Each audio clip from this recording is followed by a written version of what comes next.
नमस्कार, capital TV देख रहे हैं आप। मैं हूं आपके साथ हर्ष भारद्वाज। एक बार फिर से बात पते की करेंगे और उत्तर प्रदेश की राजनीति की करेंगे, क्योंकि राम मंदिर में चोरी जो की गई है उसको लेकर बड़ा सवाल है। क्योंकि ये कहा गया कि कैश गिना जाता था, उसमें से नोट निकाल लिए जाते थे, दान पेटी से कैश गायब हो जाता था।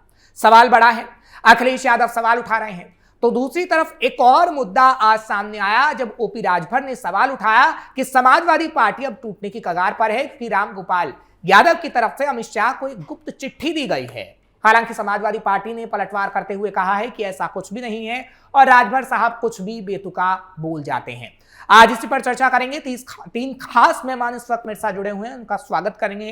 अरुणेश साहब हैं इस वक्त वरिष्ठ पत्रकार के तौर पर। अरुणेश जी, आपका बहुत बहुत स्वागत कर रहा हूं, आप एक बार फिर से मेरे साथ जुड़े हैं। राहुल सिंह साहब हैं, राहुल साहब आपका भी बहुत बहुत स्वागत कर रहा हूं, समाजवादी पार्टी के लीडर हैं, आपका भी स्वागत। विधुमैन साहब, आप बीजेपी से हैं, आपका भी बहुत बहुत स्वागत है, आपने एक बार फिर से समय निकाला। आप तीनों का स्वागत करते हुए सवाल मेरा रहेगा खास तौर पर आपसे ही राहुल जी, क्योंकि समाजवादी पार्टी सवाल खड़े कर रही है। अच्छी बात है, विपक्ष के लीडर को सवाल खड़ा ही करना चाहिए जो जनता से जुड़ा हुआ हो। हालांकि इस मामले में, राम मंदिर से जुड़े मामले की अगर मैं बात करता हूं तो एसआईटी गठित की गई है और 19 घंटे तक पूछताछ हुई है। कहा जा रहा है कि 9 ऐसे कर्मचारी हैं जिनसे बड़े खुलासे होने की उम्मीद है और कुछ लोगों की गिरफ्तारी हुई है। प्रशासन कह रहा है कि हम अपना काम कर रहे हैं, तो ओजी राजनीति क्यों हो रही है? दूसरे सवाल का जवाब भी दीजिएगा, क्योंकि राजभर साहब ये दावा ठोक रहे हैं कि आपके सांसद अब बीजेपी में जाने वाले हैं। राहुल साहब। जी, तो सभी नमस्कार सबको। मेरा बड़ा अच्छा आपने सवाल किया कि राम मंदिर में चोरी वाला फर्स्ट जो आपका क्वेश्चन था, तो मैं आपको बता दूं कि देखिए, ये लोग चोर बन के आए थे, चौकीदार बन के आए थे, चोर बन के जा रहे हैं जनता की नजरों में। आप ये देखिए, निरपेंद्र मिश्रा जब कहा से वो गोली चली थी और यही प्रमुख सचिव मुख्यमंत्री थे उस समय, आज यही राम मंदिर कमेटी के अध्यक्ष हैं। सबको पता है वो गोली चलाने का आदेश सिंह द्वारा किया था, लेकिन बदनाम समाजवादी पार्टी को किया गया। उस समय भी इन्होंने सफाई दी थी अपनी। ये कहते कुछ हैं, कहते कुछ हैं। इनसे आप बेरोजगारी में सवाल मत पूछिए, नहीं तो हिंदू खतरे में आ जाएगा। इनसे आप शिक्षा सवाल मत पूछिए, हिंदू खतरे में आ जाएगा। आप स्वास्थ्य के लिए पूछेंगे, हिंदू खतरे में आ जाएगा। अरे भैया, 12 साल से सरकार केंद्र में आपकी है, 9 साल से सरकार स्टेट में आपकी है, तो हिंदू कब तक खतरे में रहेगा? खतरे में हिंदू कहीं नहीं है। हिंदू हमेशा सेफ रहा, पहले भी रहा। खतरे में इनकी गद्दी है, खतरे में इनकी सरकार है, खतरे में प्रधानमंत्री कुर्सी है। आज आप ही देखिए, अमेरिका के द्वारा लगातार भारतीयों पे हमले हो रहे हैं, लेकिन हमारे प्रधानमंत्री के मुंह से एक शब्द निकलता। क्यों नहीं निकलता? कहीं ना कहीं वो दबाव में है। दबाव क्या है ये सबको पता है, कौन सी फाइल है वो, जिसके कारण आज वो ट्वीट करने से नहीं चुक रहे कि ट्वीट कर देते कि साहब मेरी संवेदना उस परिवार के साथ है जो लोग इस हमले में जो शहीद हुए हैं, लेकिन उनके मुंह से शब्द निकलता। ठीक है राहुल साहब, मैं इस पर विस्तार से चर्चा करूंगा, उस सवाल का भी जवाब दीजिएगा। राजभर साहब ये कह रहे हैं कि समाजवादी पार्टी के कुछ सांसद बीजेपी में जा सकते हैं, ठीक है, इस सवाल का भी जवाब दीजिएगा। अपनी गंदी राजनीति करने की, देश को बांटने की, हिंदू मुस्लिम में दरार डालने की, ठीक है राहुल साहब, रिक्वेस्ट है इस सवाल का भी जवाब दीजिएगा। राजभर साहब का बयान सामने आता है और वो कह रहे हैं कि कुछ आपके सांसद समाजवादी पार्टी के वो बीजेपी में जा सकते हैं। क्या ऐसा होने जा रहा है? क्या समाजवादी पार्टी टूटेगी टीएमसी और शिवसेना की तरह? जी, आपको बता दूं, मैं राजभर कोई सीरियस आदमी नहीं है। आप उनकी बैकग्राउंड देखिए, वो सर्कस में नाटक काम करते थे। जो सर्कस में नाटक होते हैं ना, जो नाचते हैं कूद कूद के, वो हैं। तो उन्हें सीरियस मत लीजिए, वो कब मुंह से क्या बोल दे और कब पलट जाए। पलटू राम के नाम से यूपी में फेमस है ओम प्रकाश राजभर। वो कब आज सुबह कुछ बोलते हैं, शाम को कुछ बोलते हैं, उन्हें खुद पता बोलते क्या है। असल में सुबह दिन में शराब पी लेते हैं, वो रात में गांजा, तो नहीं पता होता। एक एक कमेंट ले लेता हूं, ठीक है। विधुमैनन साहब, मैं आपके पास आ रहा हूं, आप बीजेपी के लीडर हैं, आपने राहुल सिंह साहब को सुना होगा। हाँ, दल बदलू इंसान है, उनकी बात को सीरियस लेने का मतलब ही नहीं है, औचित्य ही नहीं है उनकी बात का सीरियस लेने का। चलिए ठीक है, अपनी चिंता चाहिए। उनके विधायक का भाजपा तोड़ ले, उन्हें अपनी चिंता होनी चाहिए। समाजवादी पार्टी के सांसद चिंता करने की राजभर की जरूरत नहीं है। चलिए ठीक है राहुल साहब, मैं उम्मीद करूंगा कि जो मैं सवाल पूछूं उसका जवाब दिया जाए और एक एक करके आप लोग बोलें। चलिए ठीक है, विधुमैनन साहब, मैं आपके पास आ रहा हूं, क्योंकि देखिए समाजवादी पार्टी आरोप लगा रही है, पक्ष का देखिए काम है, वो सवाल तो आपसे पूछेगी, सरकार आपकी है। पहला तो राम मंदिर को लेकर कि भैया राम मंदिर में इतने साल, मतलब 1 साल से वो आरोप लगा रहे कि 1 साल से चोरी गबन चल रहा था, लेकिन मामले को दबाने की कोशिश की गई, ये सवाल उठाया गया। दूसरा ये भी क्लियरिफाई करिएगा, क्योंकि आप बीजेपी से हैं, जो राजभर साहब दावा कर रहे हैं कितने समाजवादी पार्टी के सांसद बीजेपी में ले जा रहे हैं, क्योंकि शिवसेना टीएमसी की अगर मैं बात करूं तो इस वक्त हलचल काफी है सर। दूसरे सवाल का जवाब दीजिएगा, लेकिन पहले राम मंदिर पे आइए। जी देखिए हर्ष जी, बड़ी हर्ष की बात है कि समाजवादी पार्टी के अंदर हिंदू प्रेम जाग गया है, अचानक से हिंदू बन गए हैं हमारे साथी। परंतु अगर आप देखें रामगोपाल यादव जी क्या बोलते हैं, सपा नेता, बकवास, ये मंदिर बकवास है। ये वही लोग हैं जो नारा लगाते थे मिलेंगे काशी मुलायम और हवाई मोड़ गए जय श्री राम। ऐसे नारा लगाने वाले, ललितपुर के हनुमान मंदिर की घंटी बंधवाने वाले और ऐसा बड़े गर्व के साथ बोलने वाले, मैं 16 की जगह 30 भी मरवा देता है अपने मुसलमान भाइयों के, हिंदुओं को जो कार सेवकों पे गोली चलवाने के बाद उसको बड़े फक्र के साथ जो है राजनीतिक मंचों में इस बात को साझा करने वाले आज अचानक से हिंदू बन गए। और जहां तक देखिए चोरी की बात है, अगर ऐसा कुछ भी हुआ है उसके लिए एसआईटी का गठन हुआ है और इसकी निष्पक्ष जांच होगी।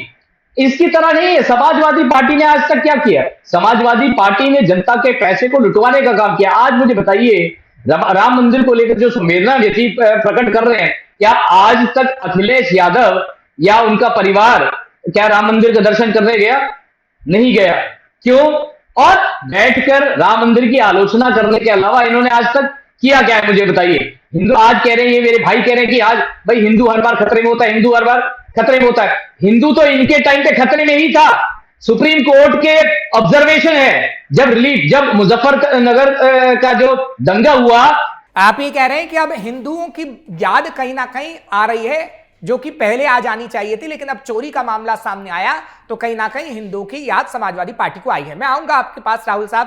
भाई दोनों धर्म के लोग रिलीफ कैंप में हैं, दोनों को रिलीफ मिलना चाहिए। सुप्रीम कोर्ट ने नहीं कहा। 2014 से पहले मुजफ्फर दंगा हुआ था, उसके बाद सरकार केंद्र में आ गई थी, आज तक उसकी चलिए ठीक है, मैं अवनेश साहब से एक सवाल का जवाब लेता हूं, इस पर भी आऊंगा, इस पर भी आऊंगा सर, सुप्रीम कोर्ट पर भी आऊंगा, मुजफ्फरनगर दंगे पे भी आऊंगा। कोर्ट का ऑब्जर्वेशन है, कोर्ट के वर्डिक्ट है इस पर। ठीक है राहुल साहब प्लीज, मैंने रिक्वेस्ट की है, करके बोलेंगे तो जनता को समझ में आएगा, क्योंकि इलेक्शन नजदीक है। जनता समझना चाहती है कि समाजवादी पार्टी किस हिसाब से अपने मुद्दों को रख रही है और बीजेपी किस मुद्दे को रख रही है। यूनिवर्सिटी या राहुल गांधी यूनिवर्सिटी की बातें नहीं करता। क्यों नहीं खुली आज तक? आपसे चलिए ठीक है अवनेश साहब मैं आपके पास आ रहा हूं। आपने दोनों लीडर को सुना, समाजवादी पार्टी को भी और बीजेपी को भी।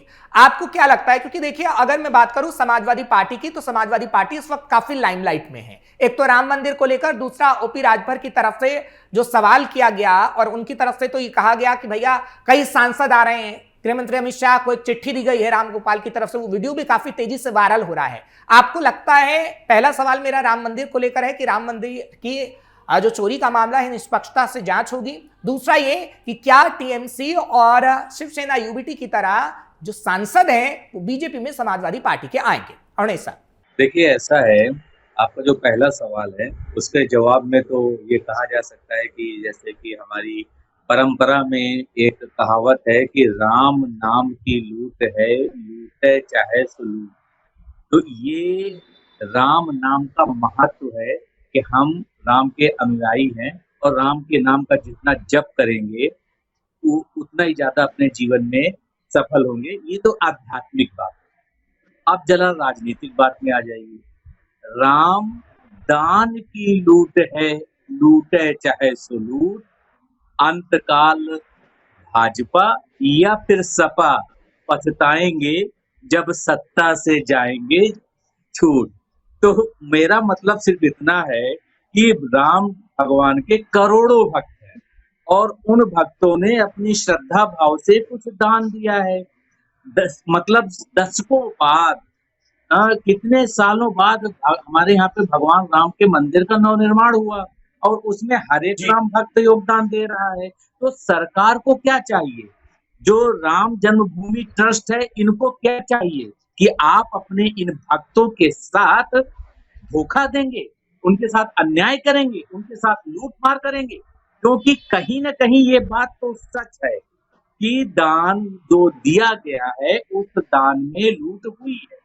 अब वो लूट कैसे हुई, क्यों हुई, कौन जिम्मेदार है, इसकी जांच तो सरकार करवा ही रही है। तो इसमें समाजवादी पार्टी के लोगों को इतना शोर शराबा करने की क्या जरूरत है? और अगर वो जांच से संतुष्ट नहीं है तो कोर्ट का रास्ता खुला है, या फिर केंद्र सरकार भी अपने स्तर पे जांच करवा सकती है, क्योंकि सुप्रीम कोर्ट के फैसले के बाद ही राम मंदिर का निर्माण शुरू हुआ। और जो वहां पर वो बनाई गई है राम मंदिर कमेटी, उसका जो है गठन पूरे तरीके से केंद्र सरकार की निगरानी में हुआ।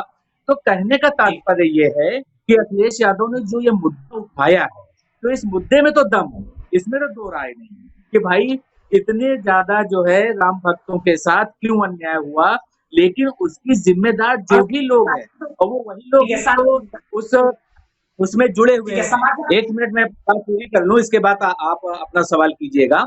तो कहने का मतलब जो दान के प्रोसेस में जुड़े हुए लोग हैं, उनमें से ही किसी ने ये सब कारनामा किया है। वो जांच पड़ताल के बाद सामने आएगा और जो दोषी होगा उसको सजा मिलेगी। दूसरा सवाल राजभर साहब का जो आपने उठाया, मुझे लगता है कि बिना आग के धुआं कहीं नहीं उठता है। हो सकता है जानबूझकर या फिर अनजाने में राजभर साहब ने जो एएनआई को बाइट दी है उसको ध्यान से सुन लीजिए। उसमें उन्होंने राम गोपाल वर्मा जी का नाम लिया है और ये कहा है कि एक चिट्ठी उन्होंने अमित शाह जी को दिया है।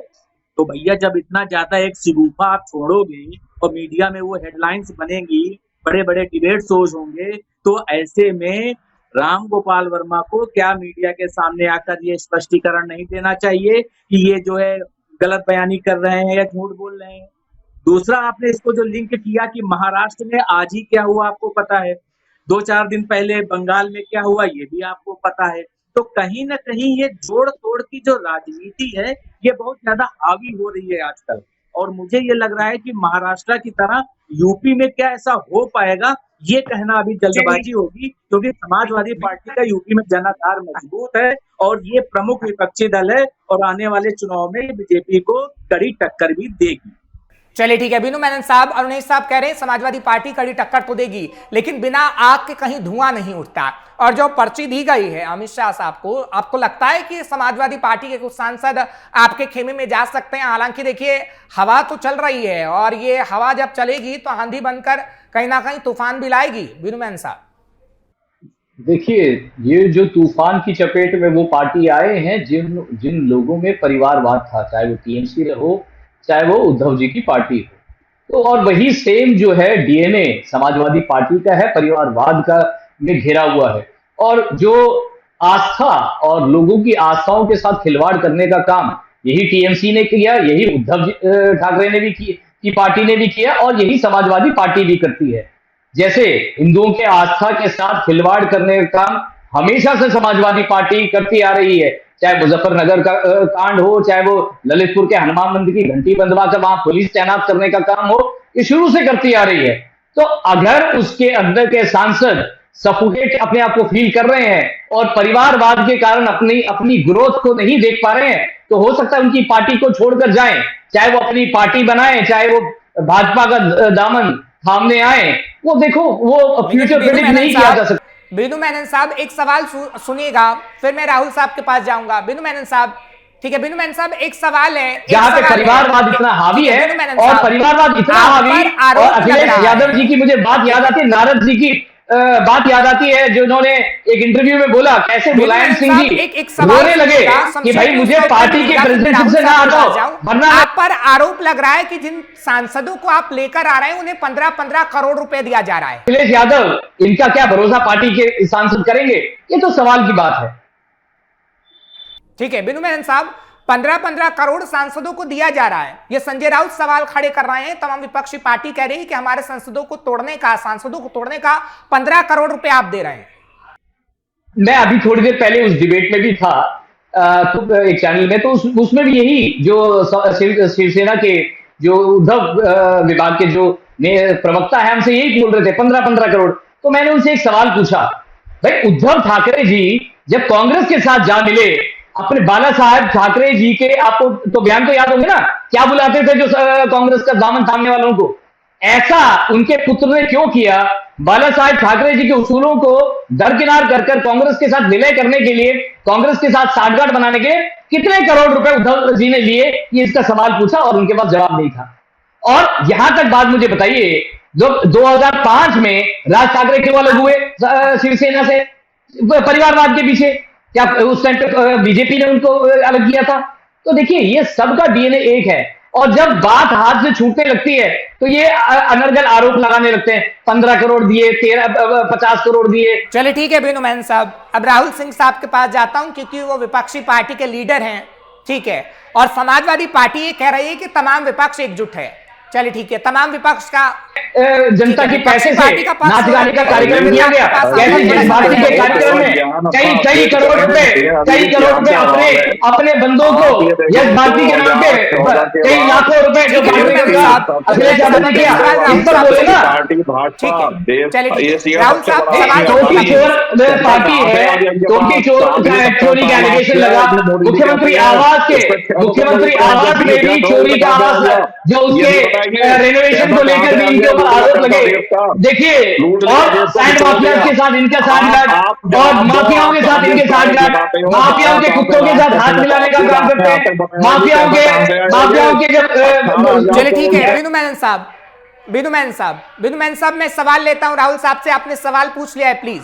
कोई गुंडा मवाली रेपिस्ट मारा जाता है, ये उसका धर्म देख लेते हैं, और जैसे ही वो मुसलमान होगा तो वहां पे इनके आंसू बहने लग जाएंगे, और लोगों के अंदर भेदभाव क्रिएट करने के लिए अपने अनर्गल बयान दे देंगे ये लोग। जवाब नहीं होगा। चलिए ठीक है राहुल साहब, अब आपसे मैं सवाल लेता हूं। राहुल साहब, सवाल सुन लीजिए। देखिए, आप समाजवादी पार्टी के लीडर हैं सर, आप लगातार बीजेपी पर आरोप लगा रहे हैं, तो मैं भी आपसे सवाल लेता हूं ना, उस सवाल का जवाब दीजिएगा। गुंडे माफियाओं का राज चलता था, गुंडे माफियाओं के यहाँ पे आप सत्ता करते थे। आजम खान की भैंस हो जाए तो पुलिस महकमा उसकी भैंस होने के लिए लग जाती थी। और ऐसा अतीक अहमद का भाई मदरसे में से बच्चियों को उठा के उसके साथ दुष्कर्म करे, पर आप मौन धारण करके बैठे थे। आप गुंडे माफियाओं के इशारे करते थे, उनके कैफे में और ऑर्गेनाइज सेक्टर चलाते थे आप लोग किडनैपिंग का। बीनू मैन साहब, आपकी मैंने बात सुनी। राहुल साहब, आपसे मैं सवाल लेता हूं, क्योंकि देखिए, समाजवादी पार्टी पर बीजेपी बड़े बड़े आरोप लगा रही है, मुजफ्फरनगर दंगे को लेकर हो या फिर अभी राम मंदिर को लेकर। अरुणेश साहब ने कहा कि अगर चोरी का मामला है तो कोर्ट जाइए, क्यों मीडिया में आके बखान कर रहे हैं। दूसरा, जो आपके सांसदों को लेकर सवाल उठ रहा है कि आखिर कौन सी ऐसी चिट्ठी थी जो अमित शाह को दी गई, तो आपके सांसद तो जा रहे हैं, क्योंकि पिछले दिनों भी कुछ नेता ऐसे थे जिन्होंने समाजवादी पार्टी से इस्तीफा दिया और वो बसपा में शामिल हुए थे। तो कहीं ना कहीं वही बात है ना जो अरुणेश साहब कह रहे हैं कि आग लगेगी तो धुआं उठेगा। राहुल साहब, जवाब दीजिएगा। विरोध के लिए इनकी पार्टी छोड़ जाए ना, तो अब देखना ये लोग भी कहेंगे भाजपा से इन्हें भी देखना शिवसेना की तरह। कह रहे थे घंटा बजाओ, घंटा योगी से घंटा बोले भाजपा चोर पार्टी है, यही ओम प्रकाश राजभर भाजपा पर 100 आरोप लगाते थे। आप गूगल पे उनके पुराने जितने स्टेटमेंट चेक कर लीजिए, तो मैं दिखा देता हूँ क्या क्या सब कहते थे भाजपा के लिए। आज उनके भाजपा में है तो आज वो सोच रहे हैं कि साहब सपा पे आरोप लगाते हैं। ये कुछ नहीं है, वो सीरियस आदमी नहीं है। वो पहले भी नट थे, आज भी नट है। पहले वो सर्कस में नाटक करते थे, आज वो राजनीति में नाटक कर रहे हैं। तो ऐसे नट आदमी को जो वजूद नहीं होता जो उसको कोई सफाई दे अपनी। और रही चंदे की चोरी की बात, वो चोरी हुई है। चलिए ठीक है, इनके चोरी करी थी क्या अखिलेश यादव जी ने, इतने स्पष्टता से बोल रहे हैं जो। चलिए ठीक है, उसके जांच चल रहा है ना, आपने तो स्थापित कर दिया हाँ चोरी हुई है। देखिए, अगर चोरी हुई है तो जिन लोगों ने उसको अगर चोरी जिन लोगों ने अंजाम दिया है उनको उचित सजा जरूर मिलेगी, क्योंकि ये भारतीय जनता पार्टी का शासन है वहां पे। आप लोगों की तरह नहीं जो उसमें से हिस्सेदारी ले लेंगे। आप लोग जितने माफिया गुंडों से आप लोग हिस्सेदारी लेने का काम करते हैं ना, और करते थे। ये नहीं चलता भारतीय जनता पार्टी में। यहाँ भारतीय जनता पार्टी में माफियाओं को मट्टी में मिलाने का काम करते हैं। चलिए ठीक है, अरुणेश साहब, मैं आपके पास आ रहा हूं। देखिए, अगर मैं पार्टियों का जिक्र करूं, देखिए पार्टी एक दूसरे पर आरोप प्रत्यारोप लगाएगी, लेकिन 2027 में, ठीक है ठाकुर साहब, हाँ ठीक है अरुणेश साहब, मेरी आवाज अगर आप तक आ रही है तो मैं सवाल का जवाब आपसे चाहूंगा। ठीक है बीनू मैनन साहब, रिक्वेस्ट है आपसे, समय कम है सर, प्लीज। ठाकुर साहब एक मिनट रुक जाइए। अरुणेश साहब, देखिए 2027 बहुत नजदीक है, आप काफी वरिष्ठ पत्रकार हैं, इसलिए मैं बार बार आपको बुलाता हूं ताकि आप कहीं ना कहीं निष्कर्ष निकाल पाए। आज 2027 नजदीक है, क्या अहम मुद्दे पीछे छूट रहे हैं जिस पर राजनीति कहीं ना कहीं करनी होगी? समाजवादी पार्टी का अगर जिक्र करें तो समाजवादी पार्टी के लिए बार बार ये कहा जा रहा है कि वो टूट की कगार पर इसलिए है क्योंकि रणनीति में थोड़ा दम नहीं है।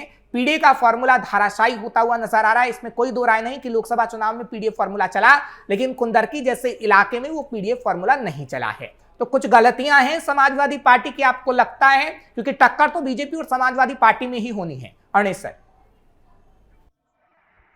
देखिए ऐसा है हर्ष जी, मैंने आपके कार्यक्रम में पहले भी कहा है और मैं बहुत से चैनलों में जाता हूँ, तो मैं उन चैनलों में जाना पसंद नहीं करता हूँ जहाँ पर आपका दर्शक आपकी बात को समझ ही ना पाए।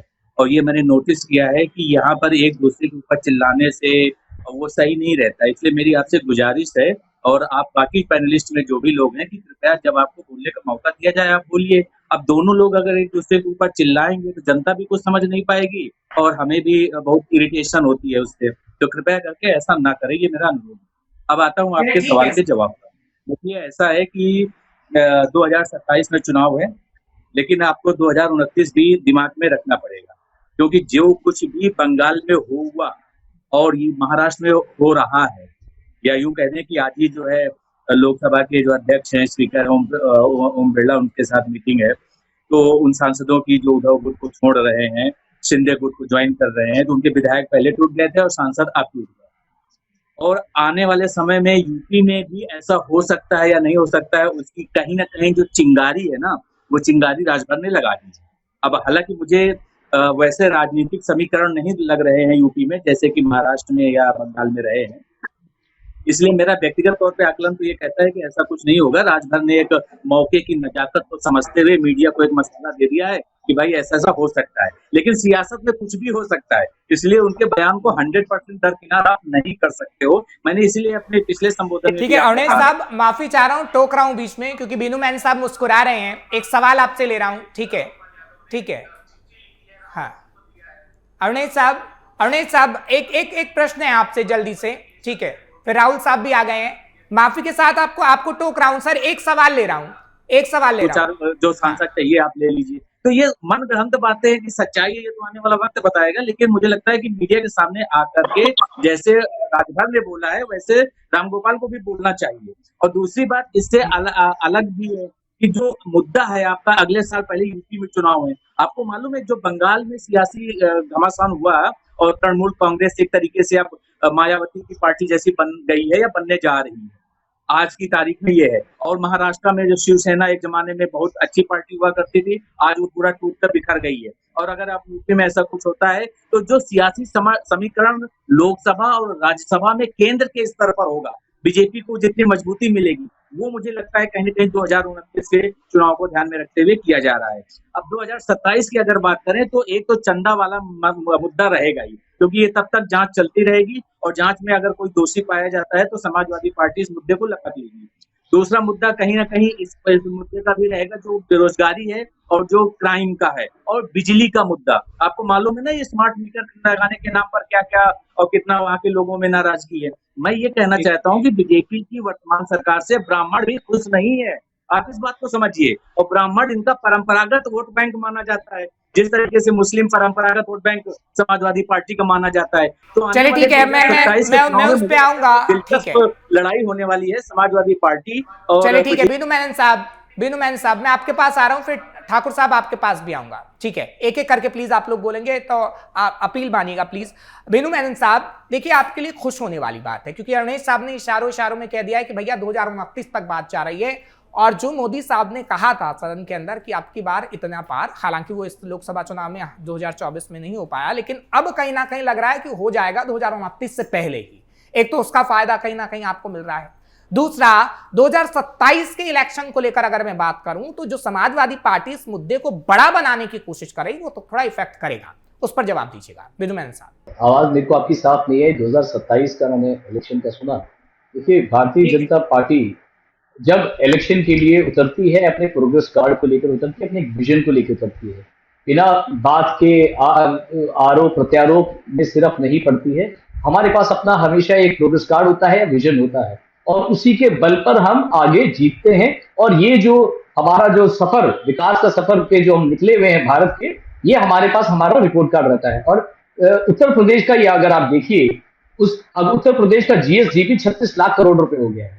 और जब सपा सरकार के दौरान उत्तर प्रदेश का जो बेरोजगारी का दर था 19% था, आज 2.4% है। आज उत्तर प्रदेश में महिलाएं अपने आप को सुरक्षित पाती हैं। आज वहां पे क्राइम का दर जो है खत्म सा हो गया है, माफियाओं को मट्टी में मिलाने का काम किया गया है, लोग अपने आप को सुरक्षित पाते हैं। तो ये विकास का दर है। अगर आज सड़कों की एक्सप्रेस वेज की अगर श्रृंखला बन गई है उत्तर प्रदेश में, ये विकास है। अगर 1 डिस्ट्रिक्ट 1 मेडिकल कॉलेज की अगर हम दर पर काम कर रहे हैं, ये हमारा प्रोग्रेस कार्ड है। इनके टाइम पे तो 1 डिस्ट्रिक्ट 1 माफिया होता था। तो और देखिए, और ये प्रत्यक्ष को प्रमाण की आवश्यकता नहीं है। स्टार्टअप्स में जो उत्तर प्रदेश में जो स्टार्टअप्स हैं, उसमें से 43% स्टार्टअप्स जो है महिलाओं के हैं। 11 लाख लखपति दीदियां जो है उत्तर प्रदेश में अकेले बनी हैं। तो ये सारी चीजें जो है धरातल पे है। और जब बीमारियों की बात आती है, हेल्थ सुविधाओं की बात आती है, आपको याद होगा जापानीज जो सिकनेस है उसके कारण कई हजार बच्चों की मृत्यु लगातार होती रही। योगी सरकार बनने के बाद उसको पूरी तरह से उत्तर प्रदेश से इरेडिकेट किया गया। तो ये चीजें जो है धरातल पे हैं। जो प्रोग्रेस है उत्तर प्रदेश का योगी सरकार के दौरान कह रहे हैं कि विकास किया है और विकास के मुद्दे पर ही हम जमीनी स्तर पर जाएंगे। हिंदू हो चाहे वो मुसलमान हो, अपने आप को सुरक्षित पाता है। ठीक है, राहुल क्या मुसलमानों के साथ प्रताड़ना नहीं हुई? अतीक अहमद आजम खान ने क्या मुसलमानों के साथ प्रताड़ना नहीं करी? आज उत्तर प्रदेश में सुशासन का माहौल है। अब मैं राहुल साहब के पास जाता हूं, उन्हें भी थोड़ा समय देता हूं, थोड़ा कनेक्टिविटी का प्रॉब्लम हो गया था। राहुल साहब मेरी आवाज अगर आप तक आ रही है, क्योंकि देखिए बीनू मेनन साहब ने काम गिनवाए और अरुणेश साहब भी जो वरिष्ठ पत्रकार है वो कह रहे हैं कि कुछ, एक मिनट सर, कुछ मेरा सवाल सुन लीजिएगा। वो कह रहे हैं कि कुछ मुद्दे ऐसे हैं जिसको समाजवादी पार्टी को भुनाना होगा, लेकिन आप भुना नहीं पा रहे हैं। उन्होंने बिजली का मुद्दा, कई ऐसे मुद्दे गिनवा दिए हैं, लेकिन बीजेपी ये कह रही है कि कितने भी तमाम काम है बीनू मेनन साहब ने गिनवाए हैं सर, इसलिए मैं डेटा दोबारा नहीं रिपीट करना चाहता हूं। आपको क्या लगता है, क्योंकि ये कहा जा रहा है कि समाजवादी पार्टी सिर्फ और सिर्फ मुसलमानों के मुद्दे पर काम करती है, मुसलमानों को लेकर वोट मांगती है, लेकिन विकास का मुद्दा कभी जुबान पर आपकी होता नहीं है, जो बीनू मेनन साहब भी कह रहे हैं। राहुल साहब। हाँ जी, आप कहते हैं समाजवादी पार्टी मुसलमानों को मुद्दे बात करती है। राम मंदिर में चंदा चोरी का मुसलमानों का कोई लेना देना नहीं है। ये मुद्दा हमारी पार्टी ने उठाया है। ये मुद्दा हिंदुत्व का है। ये मुद्दा जो इन हिंदू भाइयों ने पूरे इतने बड़े चंदा पार्टी को दिया, राम कमेटी को दिया, ये मुद्दा मुसलमानों से कोई लेना मुद्दे का नहीं है। आज बढ़ती महंगाई है, आज आप शिक्षा का सवाल है ना कि अब हिंदुओं की आपको क्यों याद आ रही है, जब प्रेस कॉन्फ्रेंस में हिंदुओं पर खुल के ये समाजवादी पार्टी सब समाजवादी पार्टी के मुद्दे हैं। आप आज ये कहते हैं, हमारे प्रवक्ता बीनू जी बैठे हैं भाजपा के, ये कहते हैं कि मेडिकल कॉलेज हर डिस्ट्रिक्ट में बन गया। भैया आप गिनवा दो मुझे 10 नाम कौन से कॉलेज बन गया? कहीं कुछ नहीं बना है, सिर्फ कागजी हवाई बातें हैं, कुछ नहीं है जमीन में। ज्यादातर पे सिर्फ इनके पास एक ही चीज आती है, हिंदू मुस्लिम, भारत पाकिस्तान, मंदिर मस्जिद। उसके अलावा कोई डेवलपमेंट इनका 2022 का इनका मैनिफेस्टो चेक करिए, आप 2017 का मैनिफेस्टो चेक करिए, इन्होंने कितने % उसमें से कर दिया मैनिफेस्टो जो कहते, कुछ नहीं है, सिर्फ धरातल पर जीरो है। कहते हैं हमने हाईवे का जाल बिछा दिया। ठीक है, समय का हाईवे का जाल आप देखो, समय का सरकार बना था, समय बना है, गड्ढे गड्ढे हो गए, कई जगह वो बैठ चुका है। ये खेल क्या हो रहा है? आपने गिनवा दिया है, बीजेपी ने कुछ नहीं किया। ठीक है, वो जनता तय करेगी, ना मैं तय कर सकता हूं ना आप तय कर सकते हैं, आप सवाल उठा सकते हैं। राहुल साहब, अब हिंदुओं की क्यों याद आ रही है? एक मिनट, हिंदुओं की अब याद क्यों आ रही है? सवाल आपसे बार बार ये पूछा जाता है ना कि राम मंदिर बना तो अखिलेश यादव द्वारा खरीदी जाती है। अभी आप जेपी कंपनी को देखिए क्या हुआ। उस कंपनी का अगर आप अमाउंट की बात करें तो 3400 करोड़ रुपए ज्यादा बोली वेदांता ग्रुप ने लगाई थी, लेकिन उसे 3400 करोड़ बोली खारिज करके दी के जगह अडानी को। अभी एक कंपनी उत्तरांचल की जो मेडिकल कंपनी है उसे देखिए सर, आप अब अडानी पे आ गए, अब आप मेरे सवालों का जवाब नहीं देंगे सर। उसे 102 करोड़ में अडानी ने खरीद लिया। चलिए ठीक है, तो भैया कुछ नहीं है, पूरा देश गुलामी को बढ़ा रहे हैं। मैं अडानी पे नहीं जाना चाहता हूं, मेरे पास समय कम है। मैं आपसे सीधा और बात पते की कर रहा हूं कि हिंदुओं की याद आपको इतनी देर बाद क्यों आई है? जब ये राम मंदिर का मुद्दा आया है, राम मंदिर में चोरी का मामला आया है, तब आप हिंदू चिल्ला रहे हैं कि मुसलमान का मुद्दा नहीं है, हिंदू का मुद्दा है। संभल के अंदर आपने ना हिंदुओं की बात की, संभल के अंदर कितने हिंदू ने पलायन किया ना आपने उसकी बात की सर, प्लीज आपसे रिक्वेस्ट है। ठीक है, मेरे पास समय इतना ही था। राहुल साहब आपका बहुत बहुत शुक्रिया, आप मेरे साथ जुड़े। विधुमैन साहब आपका भी बहुत बहुत शुक्रिया, अरुणेश साहब आपका भी बहुत बहुत शुक्रिया सार्थक बहस के लिए। फिर हम बात पते की करेंगे और चर्चा जरूर करेंगे उत्तर प्रदेश की राजनीति पर। फिलहाल हम चर्चा कर रहे थे इस वक्त राम मंदिर में जो चोरी होती है दान पात्र से या फिर जो कैश वो आरोपी घर लेके गए हैं, हालांकि छापेमारी हो रही है। दूसरा, राजभर का जो बयान सामने आया कि समाजवादी पार्टी के सांसद टूट रहे हैं, कितने टूटेंगे हम आपको जरूर बताएंगे जैसे जैसे अपडेट मिलेगी, लेकिन बात पता की हम करते रहेंगे। कल फिर आपके सामने हाजिर होंगे, मुझे इजाजत दीजिए, नमस्कार।